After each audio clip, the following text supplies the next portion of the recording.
Lorsque vous avez parlé de la méditation, vous n'avez pas mentionné la visualisation. Il semble que certaines personnes trouvent qu'il est relativement facile de visualiser, alors que d'autres trouvent cela plutôt difficile.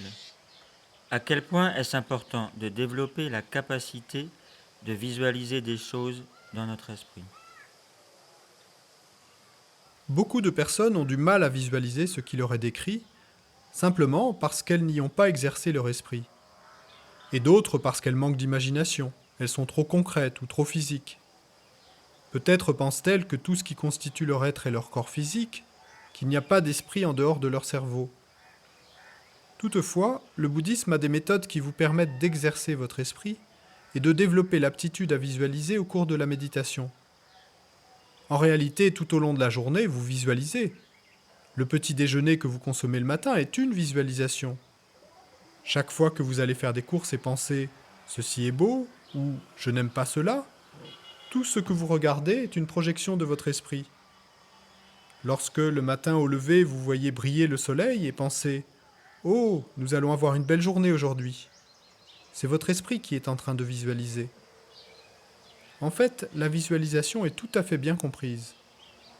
Même les commerçants et les agents publicitaires connaissent l'importance de la visualisation et créent ainsi des étalages ou des affichages pour attirer votre attention.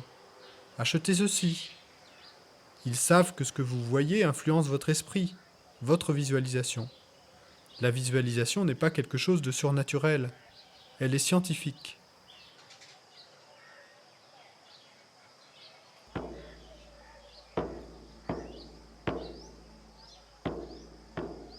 D'après ce que vous dites, j'ai l'impression que vous êtes en quelque sorte critique envers l'Occident, que vous riez de ce que nous faisons et de la manière dont nous essayons de civiliser ce qui n'est pas civilisé. Je n'ai pas vraiment de questions, mais quel avenir voyez-vous pour l'humanité en termes du développement qui est en train de se faire dans ce que l'on appelle l'Occident progressiste? De plus grands avions, de plus grandes maisons, de plus grands supermarchés.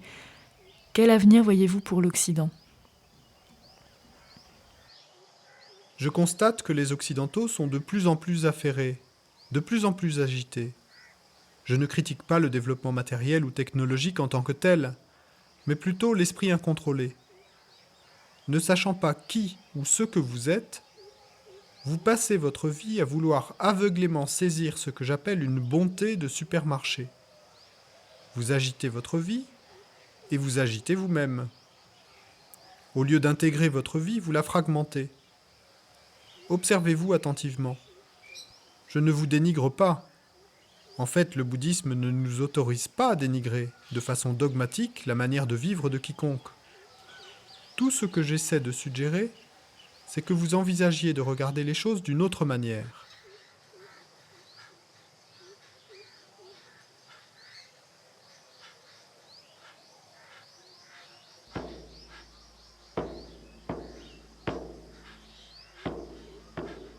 Lama, tout comme vous-même, la plupart des maîtres tibétains que nous voyons sont des hommes. Je me demandais s'il y avait des Rinpoché ou Tulku qui étaient des femmes. Oui, bien sûr. Hommes et femmes sont complètement égaux lorsqu'il s'agit du développement d'états d'esprit supérieurs. Au Tibet, des moines recevaient parfois des enseignements de femmes qui étaient des rinpochés. Le bouddhisme enseigne qu'il n'est pas possible de juger les gens vus de l'extérieur. Vous ne pouvez pas dire « il n'est rien, je suis spécial ». Sur la base des apparences extérieures, il n'est jamais vraiment possible de dire qui est supérieur et qui est inférieur.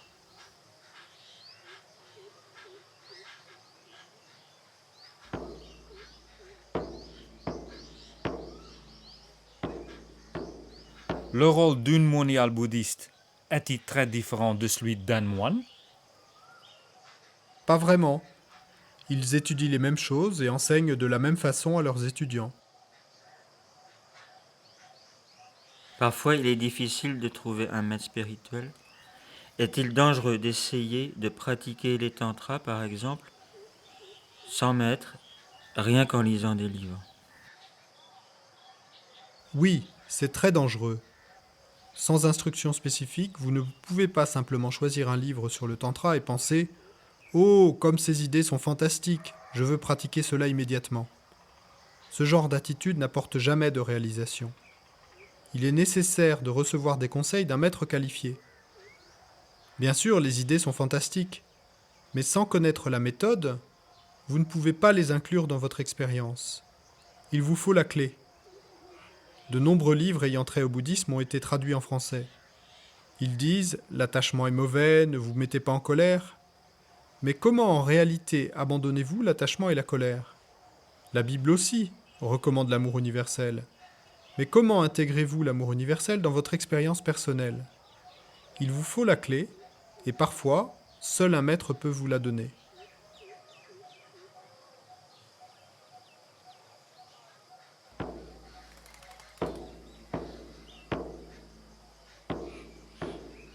Que doivent faire les gens en Occident lorsqu'ils ne trouvent pas de maître ? Ceux qui sont vraiment dans cette quête, doivent-ils aller en Orient pour en trouver un ? Ne vous inquiétez pas. Le moment venu, vous rencontrerez votre maître. Le bouddhisme ne croit pas que vous puissiez forcer les autres. Tout le monde doit apprendre à méditer, tout le monde doit devenir bouddhiste. C'est stupide. Forcer les gens n'est pas sage. Lorsque vous êtes prêt, une sorte d'énergie magnétique vous amènera à rencontrer votre maître. Quant à aller en Orient, cela dépend de votre situation personnelle. Réfléchissez bien. L'important, c'est de rechercher avec sagesse et non pas avec une foi aveugle. Parfois, même si vous allez en Orient, vous ne trouvez pas de maître. Cela prend du temps.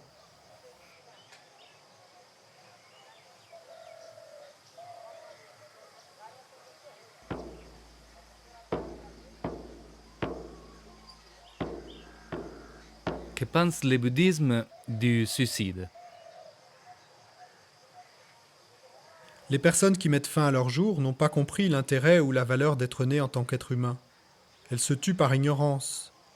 Elles ne peuvent trouver de satisfaction et pensent donc « je ne suis bon à rien ». Si, par ignorance peut-être, une personne pense avoir atteint l'éveil, quelle est sa raison de continuer à vivre ?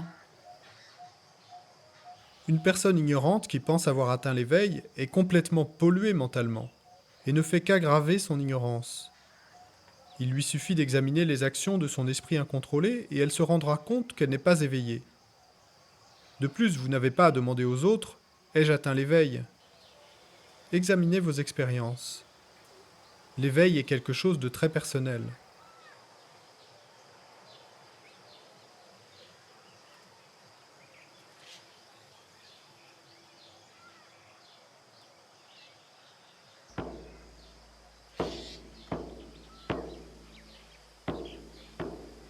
J'aime votre manière d'insister sur l'importance de la compréhension par rapport à la croyance.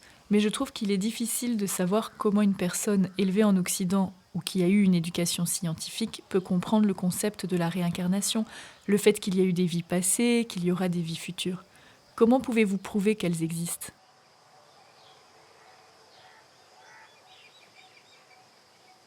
Si vous êtes capable de réaliser la continuité de votre esprit, à partir du moment où vous étiez un minuscule embryon dans le ventre de votre mère, jusqu'au moment présent, alors vous pourrez comprendre.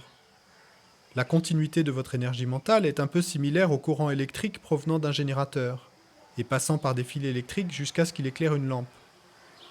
Depuis le moment de sa conception, alors que votre corps évolue, l'énergie mentale y circule constamment, changeante, changeante, changeante.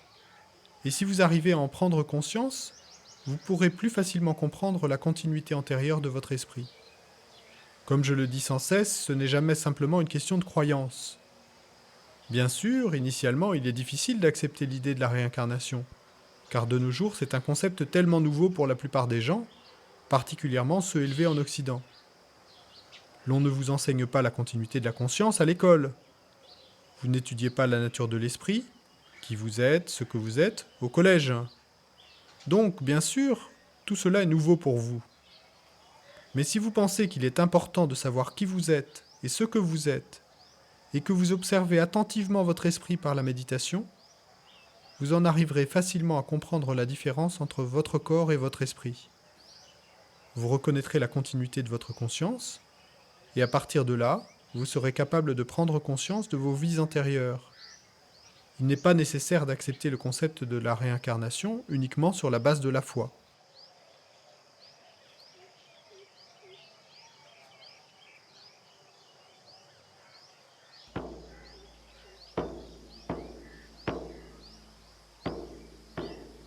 Pouvez-vous, je vous prie, expliquer la relation entre la méditation, l'éveil et les pouvoirs mentaux supranormaux, comme voir l'avenir, lire dans l'esprit des autres et voir ce qui se passe dans un endroit très éloigné?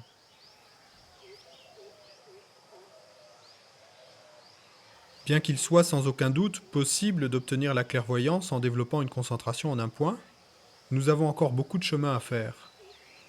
En arrivant peu à peu à une meilleure compréhension de votre esprit, vous développerez graduellement la capacité de voir de telles choses.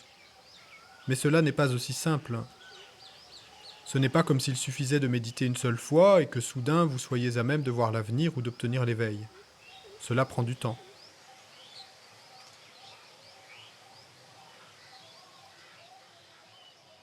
Avez-vous, vous-même, le pouvoir de séparer votre esprit de votre corps et de faire un voyage dans l'astral ou d'autres choses? Non, Sa Sainteté, le Dalai Lama, a-t-elle le pouvoir de le faire?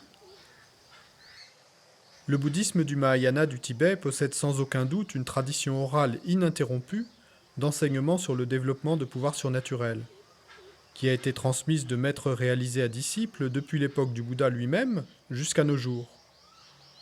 Mais bien que cet enseignement existe, cela ne veut pas dire que je l'ai accompli. De plus, le bouddhisme tibétain interdit à tout lama qui possède ce genre de réalisation de les proclamer.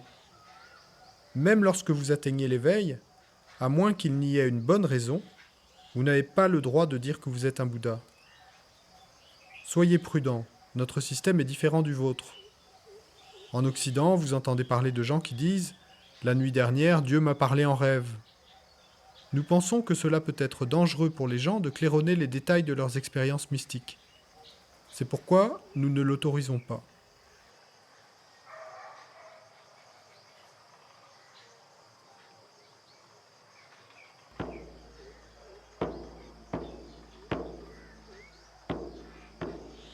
Il y a quelques années, j'ai lu un livre qui s'appelait Le Troisième œil et qui concernait un jeune homme qui avait des pouvoirs extraordinaires. Alors, le troisième œil de beaucoup de personnes a-t-il été ouvert? Ce que dit l'auteur de ce livre, Lobsang Rangpa, est une méprise littérale. Le troisième œil n'est pas une chose physique, mais plutôt une métaphore pour la sagesse. Votre troisième œil est celui qui, au-delà de la perception sensorielle ordinaire, voit dans la nature de votre esprit. Puisque le bouddhisme croit à la réincarnation, pouvez-vous me dire combien de temps il se passe entre les vies? Cela peut aller de quelques instants à 7 semaines. Au moment où la conscience se sépare du corps, le corps subtil de l'état intermédiaire est déjà là, à l'attendre. Par la force du désir pour un autre corps physique, l'être de l'état intermédiaire cherche une forme appropriée, et lorsqu'il en trouve une, il prend renaissance.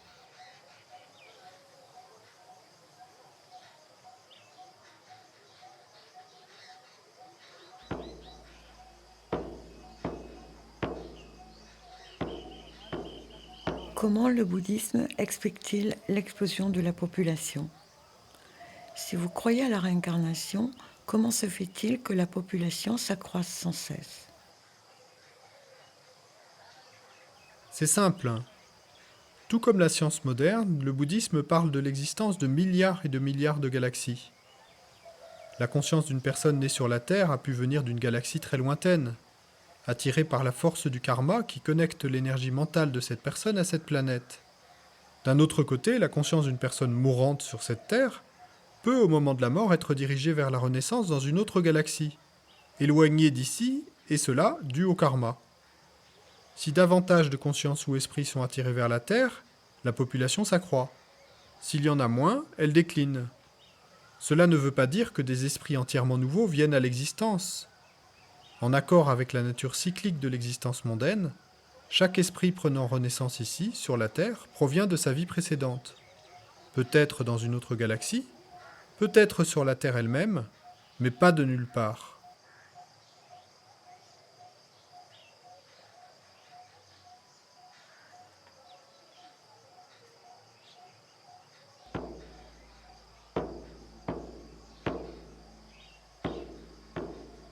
La méditation bouddhique est-elle meilleure que toute autre forme de méditation, ou est-il simplement vrai que des formes différentes de méditation correspondent à des personnes différentes ? Je ne peux pas dire que la méditation bouddhique soit meilleure que celle d'autres religions. Cela dépend entièrement de l'individu.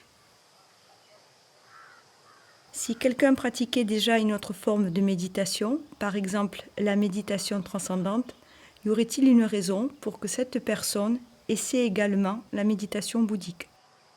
Pas nécessairement. Si vous trouvez que votre pratique de méditation éveille complètement votre esprit et qu'elle vous apporte une paix et une satisfaction durable, pourquoi essayer autre chose? Mais si, malgré votre pratique, votre esprit reste pollué et que vos actions sont encore incontrôlées, si constamment et instinctivement vous faites du mal à autrui, je pense que vous avez encore un long chemin à faire. C'est quelque chose de très personnel.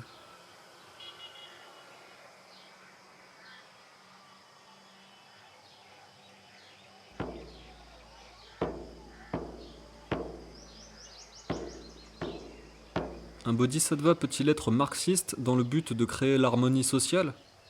Je veux dire, y a-t-il une place pour le bodhisattva dans le marxisme ou vice-versa ? Y a-t-il une place dans le marxisme pour le bodhisattva ? Le marxisme pourrait-il être un outil dans l'abolition de la souffrance de tous les êtres ?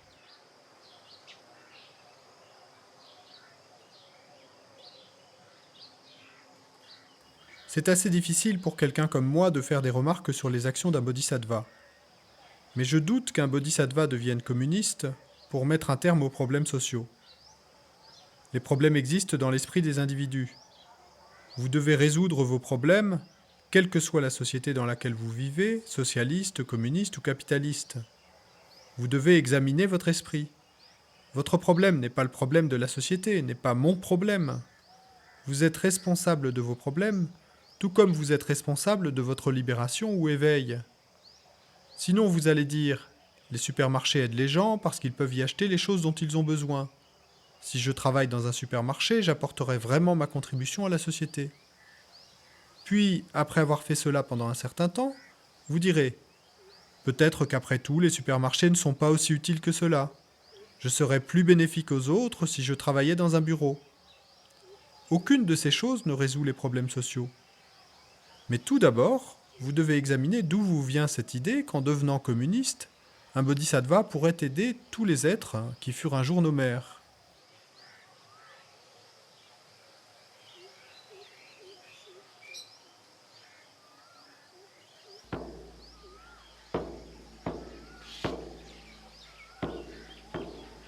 Je pensais que beaucoup de gens dans le monde aujourd'hui avaient faim et étaient privés de l'essentiel, et que préoccupés par la faim et la sécurité de leur famille, il leur était difficile de comprendre les aspects plus subtils des phénomènes, tels que la nature de leur esprit. Oui, je comprends ce que vous dites. Mais n'oubliez pas que la personne affamée, préoccupée par la faim, et la personne obèse, obsédée par ce qu'elle pourrait acheter d'autre au supermarché, sont fondamentalement les mêmes. Ne mettez pas seulement l'accent sur ceux qui sont matériellement démunis. Du point de vue du mental, le riche et le pauvre sont tout aussi perturbés. Et au fond, l'un est aussi malheureux que l'autre. Mais le Seigneur Krishna a réunifié l'Inde par une guerre spirituelle, la guerre du Dharma. Résultat, à cette époque, tous les Indiens avaient la possibilité de s'engager dans une pratique spirituelle. Ne pourrions-nous pas, maintenant, propager le Dharma parmi tous les êtres sur la Terre et établir une société globale meilleure par une sorte de socialisme spirituel ? Tout d'abord, je pense que ce que vous dites peut être très dangereux. Seules quelques personnes peuvent comprendre ce dont vous parlez. En général, vous ne pouvez pas dire que des actions qui sont nuisibles aux êtres nommaires sont celles d'un bodhisattva.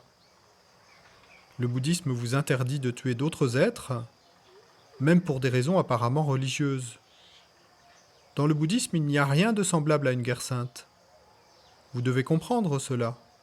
De plus, il est impossible de rendre tous les êtres sur la terre égaux par la force.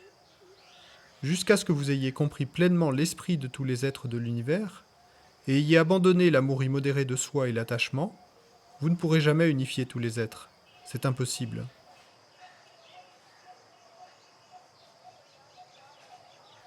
Je ne veux pas dire rendre tous les êtres semblables, car il est évident qu'il y aura des niveaux intellectuels différents. Mais nous pourrions établir une société humaine universelle sur la base de la théorie économique socialiste. Je pense que vous ne devriez pas vous inquiéter de cela. Il serait préférable pour vous de vous soucier de la société de votre esprit. C'est plus avantageux, plus réaliste que de faire des projections sur ce qui se passe dans le monde autour de vous.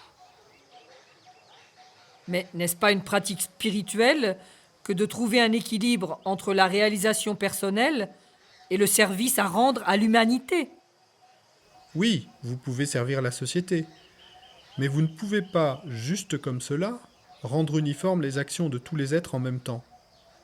Le Bouddha aimerait que tous les êtres atteignent l'éveil immédiatement, mais notre karma négatif est trop fort. Nous restons donc incontrôlés.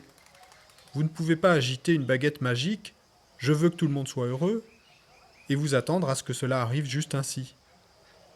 Ayez de la sagesse. Seul un esprit empreint de sagesse peut offrir égalité et paix. Vous ne pouvez pas le faire par la rationalisation émotionnelle. Et vous devez savoir que les idées communistes concernant la meilleure manière de rendre les êtres égaux sont très différentes de celles du Bouddha. Vous ne pouvez pas mélanger des idées aussi différentes. Ne soyez pas utopique, soyez réaliste.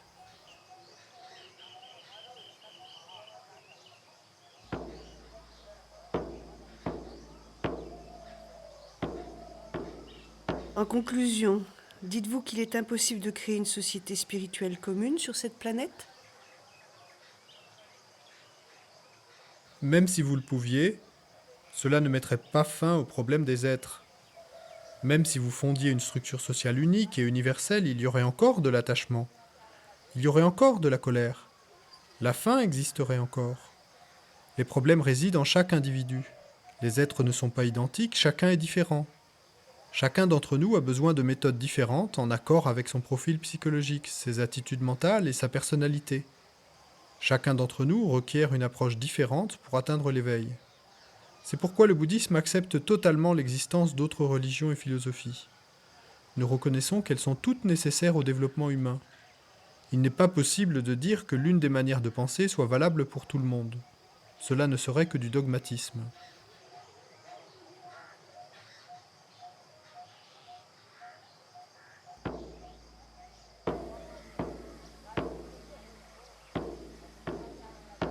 Que dites-vous des drogues qui élargissent la conscience?